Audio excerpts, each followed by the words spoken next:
বড় গরিবের বাচ্চারা শান্তি দেনা তখন লাগে কি এমপি সাহেব বইয়া রইছে রে কাটলইয়া জেল বামন চাল ভাই খরচ। এই কাজটা ভাই আমার লগে আপনি কেমনে করতে পারছেন? নির্বাচনের আগে দিয়ে আপনি আর আপনার এমপি সাহেবে বাড়িতে গিয়ে কইছেন আতফা দুইরা বুটটা আমারে দিও, আমরা বুটটা দিছি দিকে আপনারা এমপি হইতে পারছেন, এটা ভুলে যায় না। এ বেটা তোর একটা বুড়ে কি এমপি হইছে রে? তুই কি বুঝলা গেছস গা? নির্বাচনের আগে তোরে 2,000 টাকা আমার পকেটেতে বাকুরা দিছিলাম, পরে তুই বুটটা দিছস। এখন তুই যদি কাট নেস সুবিধা নেস তোর টাকা দিন লাগবো, নইলে যা। কি আর করমু, এখন বিপদে পড়ছি, উদ্ধার দই তুইব, এখন আপনার কয়টা দিতে হইব কন? এ বেটা আমার টিয়া দিতে কে লাগা? টিয়া তো দিবি এমপি সাহেব রে, 10,000 টাকা লাগবো, তোর কাজটা হয়ে যাবো গা। আপনার এমপি সাহেবে বুটের আগে আঙ্গর সাধারণ জনগণের কত রসের কথা কইছে, সাইলের কাট করে দিব, টিয়ার কাট করে দিব, বাতার কাট করে দিব, আরো কত কি। আর এখন আইসে একটা সাইলের কাট করতাম আর আপনি কইতেছেন 10,000 টাকা লাগবো। এ বেটা তুই তো বেশি কথা কস রে, তোর লগে তো বেশি কথা করার সময় নাই। তুই যদি কাট করস 10,000 টাকা লাগবো, করলে কর না করলে যাই গেদা।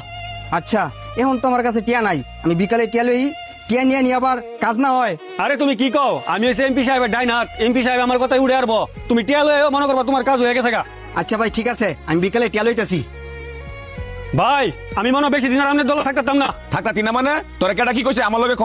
রাস্তাঘাটও চলতাম পারি না বালা কইরা, এই জনে কই এই সমস্যা, সেই জনে কই এই সমস্যা, এই জনে কই চা খাওয়াও, এই জনে কই বিড়ি খাওয়াও। আবার সময় কোনে একজনে ধরছে, একজনে দিয়েছি 5,000 টাকা, আরেকজনে ধরছে ঘরে চাইল নাই, হেরে দিয়েছি 2,000 টাকা। তুই বেটা এমপির লোক, তোর তো খুঁজো না খুঁজবো খাতে। সাধারণ মানুষের পাশে যদি আমরা না তাই তাহলে আমরা এমপিতে থাকবো? তুই 7,000 টাকা খরচ করছ, এই ল 10,000 টাকা যা। আপনি মাত্র 10,000 টাকা দিচ্ছেন, 7,000 টাকা আমার নিজের পকেটে তো দিয়েছি। ওখানে আবার বাইরে যাবো, মানুষে ধরবো টিয়া লাগিয়া। যদি আপনি এমন হিসাব করে টিয়া দেন, আমি কি বাইরে যাই চলতার মু? আচ্ছা বুঝছি, এই ধর আরো 10,000 টাকা, ঠিক আছে? আর তুই এলাকা ঘুরে ঘুরে দেখবি আমার এলাকার গরিব মানুষ যেমন কষ্ট না করে, যার যার যেটা লাগে তুই আমারে কবি, আমি আরো দিমু। পর আমার এলাকার গরিব মানুষ যেমন কষ্ট না করে, যা। আচ্ছা ঠিক আছে এমপি সাহেব, আপনি এগুলো লইয়া কোনো টেনশন করেন না, বাইরের বিষয়টা আমি দেখতাছি, আমি গেলাম। ভাই আমি আপনারা প্রথমে কইছিলাম আমি হচ্ছে এমপির খাস লোক, রাস্তার কাজটা আপনারা লইয়া দিব, আপনি আমার বিষয়টা দেখেন। ভাই। ইয়া আপনি দেখছেন না, এখন আর আপনারা কাজ দিবেন যাইতো না, ফোন করেন। এই কিসে কও? ভাই টিয়া লইছিলাম, আমার কার্ডের আবেদনটা একটু তাড়াতাড়ি করে দেন।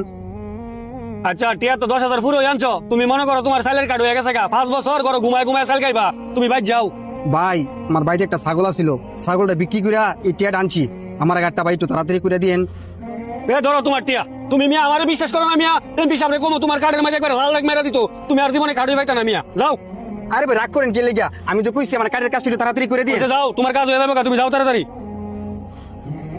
আসসালামু আলাইকুম ভাই। ওয়ালাইকুম আসসালাম, কে তোমার চিনতে পারলাম না। ভাই আমি হাইরমারা 1 নং ওয়ার্ডের মেম্বার, আমার নাম ওমর ফারুক। ও আচ্ছা বুঝতে পারছি, তুমি কেন আসছো ওটা বলো আমাকে। ভাই আমি তো আইছিলাম এমপি সাহেবের লগে দেখা করার লাগা। আমাদের এলাকার একটা বৃদ্ধ লোকের জ্বর তুফানের ঘর ভাঙ্গা গেছে গা, এখন ঘরের ভিতরে বৃষ্টির পানি পড়ে, যদি একটা ঘর দিতেন তাহলে